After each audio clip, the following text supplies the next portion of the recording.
Alhamdulillahi wahdah wa salatu wa salam ala man la nabiyya ba'dah.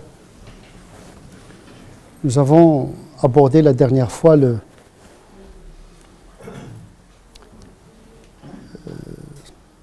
ce défaut qui consiste à occuper la majeure partie de notre vie à juger les autres. Bien entendu, le fait de juger, c'est un mécanisme cognitif auquel on ne peut pas échapper. Notre nature veut que on juge les événements, on porte des jugements. On a une faculté naturelle de juger. Il ne s'agit pas d'éradiquer cette faculté, cette aptitude, cet instinct. On a besoin de juger, de jauger, de mesurer les choses. C'est naturel. Mais là où ça devient anormal, ça peut être naturel, mais naturel ne veut pas dire normal, dans le sens de la norme morale. Là où ça devient immoral, anormal, c'est lorsque cela devient obsessionnel, devient un sport. Un jugement qui vient d'un sentiment d'orgueil, subreptice, comme celui du pharaon, qui a prétendu la divinité. Parce que juger de l'absolu revient à Dieu. En dernière analyse, le vrai juge, c'est Dieu.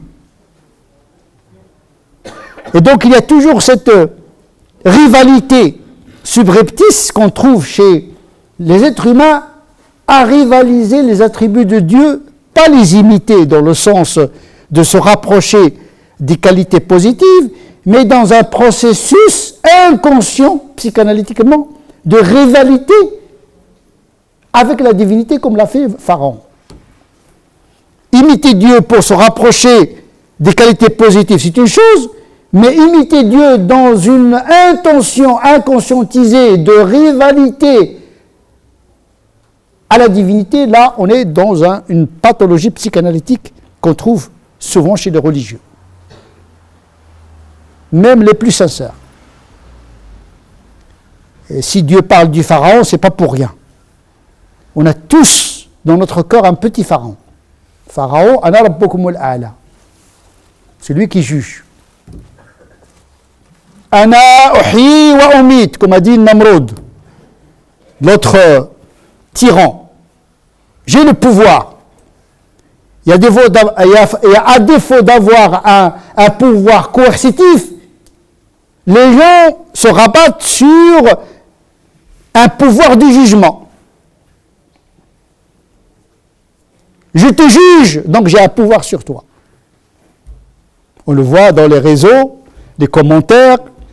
On passe plus le temps à commenter le commentaire que de lire la vidéo en tant que telle. C'est-à-dire le pouvoir du commentaire, du jugement, de l'interprétation, il devient lui-même un pouvoir. Donc il y a cette pulsion chez les êtres humains à juger en permanence.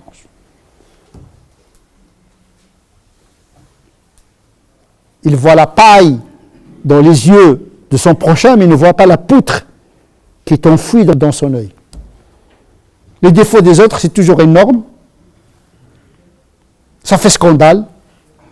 Et nos défauts sont réduits au néant. Ça, c'est pathologique. Parce qu'en définitive, tous les êtres humains sont fabriqués de la même pâte. Il n'est question, comme je l'ai souligné la dernière fois, il n'est question que de proportion, de dosage. Nous avons un pourcentage de l'kibr, nous avons un pourcentage de shahwa, nous avons un pourcentage de pulsion de zina, nous avons...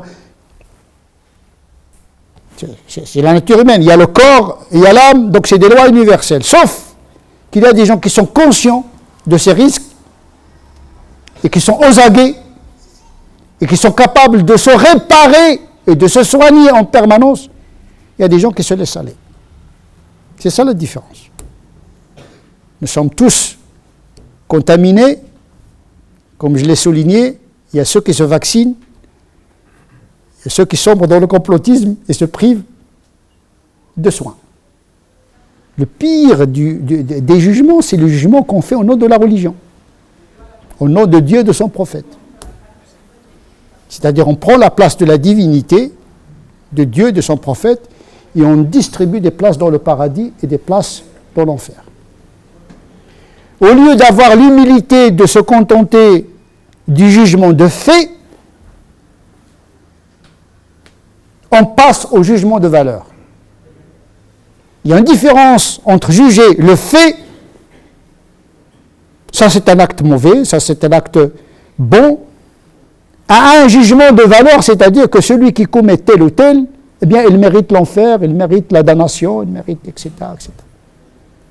À la rigueur, si vraiment on est obligé de juger, on juge le fait, l'acte, pas l'acteur. Parce que le jugement de l'acteur, c'est-à-dire l'être humain, c'est dans le delà, auprès de Dieu, subhanahu wa ta'ala, qui relève de l'invisible.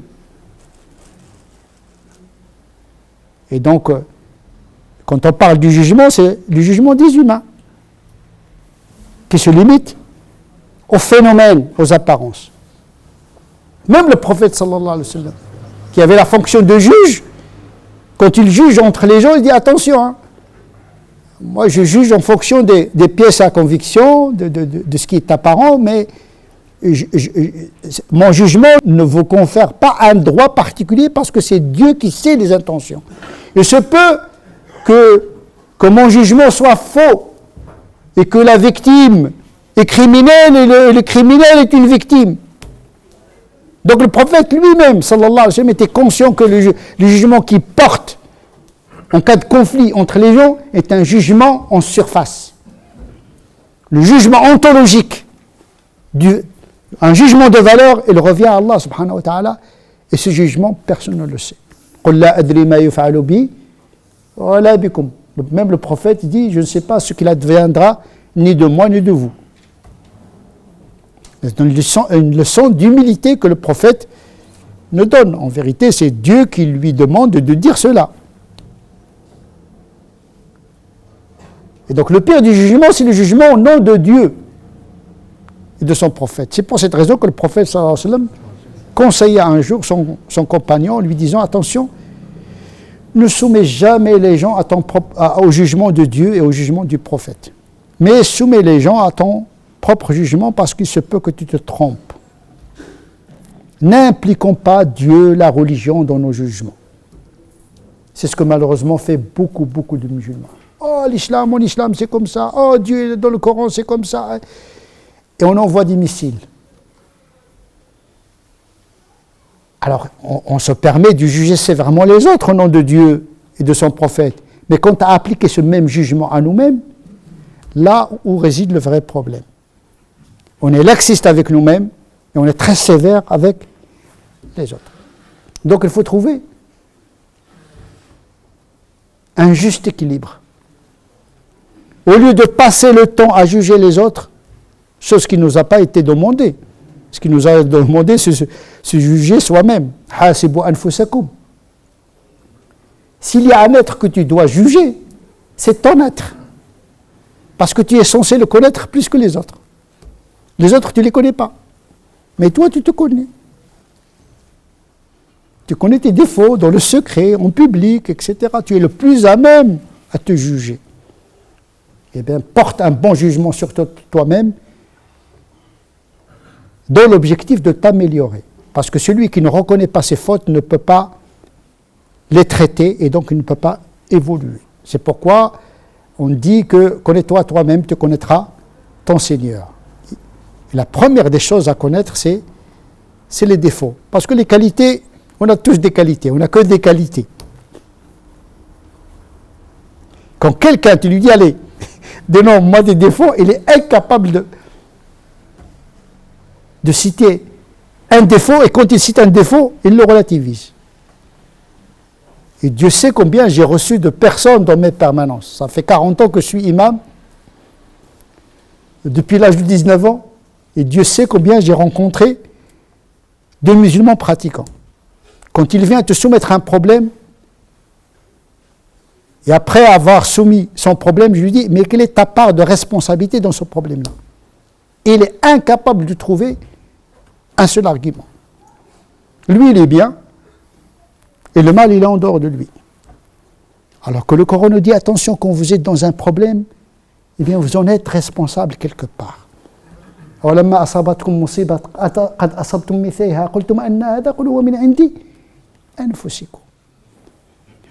Donc le Coran ici rappelle la défaite des musulmans à cause d'une défaillance intérieure qui leur incombe à eux, pas à leur adversaire. C'est comme les virus sont là. Sauf qu'il y a des gens qui ont un système immunitaire qui leur permet de combattre le mal. Il y a ceux qui se laissent transpercer par le mal. Ils ne résistent pas au mal. Le mal, il est dehors, mais il ne cherche pas la force qui est en lui, justement. Et cette force commence d'abord par voir les défaillances. Parce que Shaitan n'égare pas les gens comme ça. Il entre dans le nefs par les portes qu'on lui ouvre. C'est pour cette raison que le nefs, c'est le premier ennemi, dans le sens noble du terme, à combattre. Je dirais à dompter, à domestiquer, à modérer. Parce qu'il ne s'agit pas de tuer le nefs, mais de la rendre plus juste. Et là, il faut être juste avec soi-même. Juste avec les autres, juste avec soi-même. Pas de laxisme, mais pas d'extrémisme dans l'autre côté. Le laxisme, c'est le fait de défendre ses défauts. Et le pire dans la défense, c'est de convoquer la religion. Il tue, il dit, voilà, je combats les ennemis de l'islam. Mais les ennemis de l'islam, non, ce sont tes propres ennemis à toi, c'est toi qui as un problème avec les gens. Problème politique, économique, etc. Pourquoi tu impliques Dieu et le prophète dans un combat qui peut-être n'a rien à voir ni avec Dieu ni avec le prophète? Parce que Dieu est le Dieu des mondes, de tout le monde. Pourquoi on fait de Dieu un diviseur? Ça, c'est une lecture injuste et déformée de Dieu. Un Dieu confisqué, un Dieu des musulmans, un Dieu des Arabes.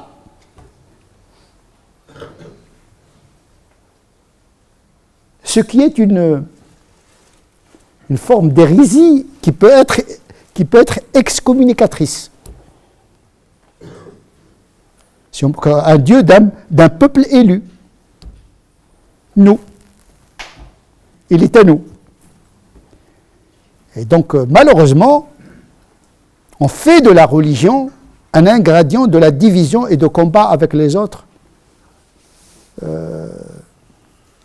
Bien sûr, tout combat juste, il peut être mené au nom de Dieu, même pour défendre un chien, ou défendre un non-musulman, un opprimé.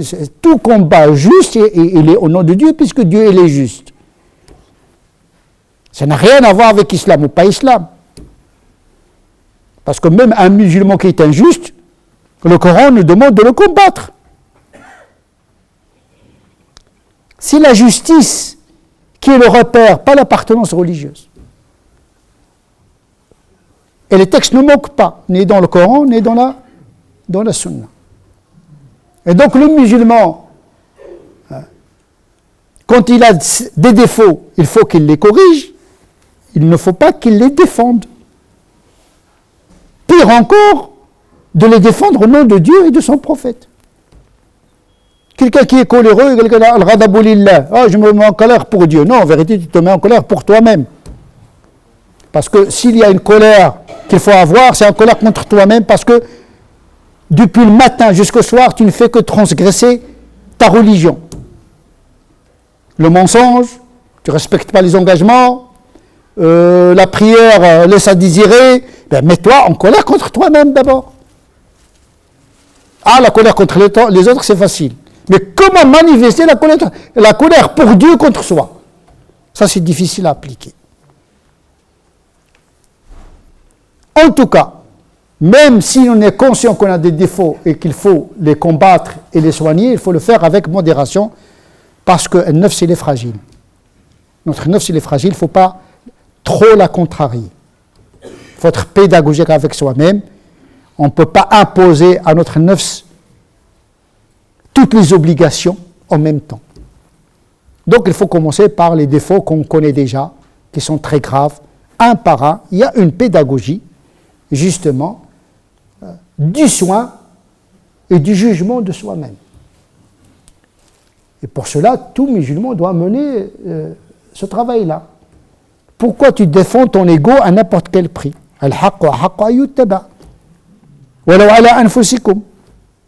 Dieu nous demande d'être juste, même s'il s'agit d'appliquer la justice contre nous. Et ça honore le musulman qui reconnaît son défaut, qui essaie de le soigner. Et pour corriger les défauts, il y a plusieurs moyens pour connaître les défauts. D'abord par la contemplation de soi, prendre le temps de connaître un petit peu son caractère, ses fautes, ses dunub, ses ma'asi, de les hiérarchiser, mais également d'avoir un ami sincère et authentique, sadiq, alladhi yasduquka wa la yusaddiquk. Un ami qui te dit la vérité et pas un ami qui te donne raison à tort et à travers.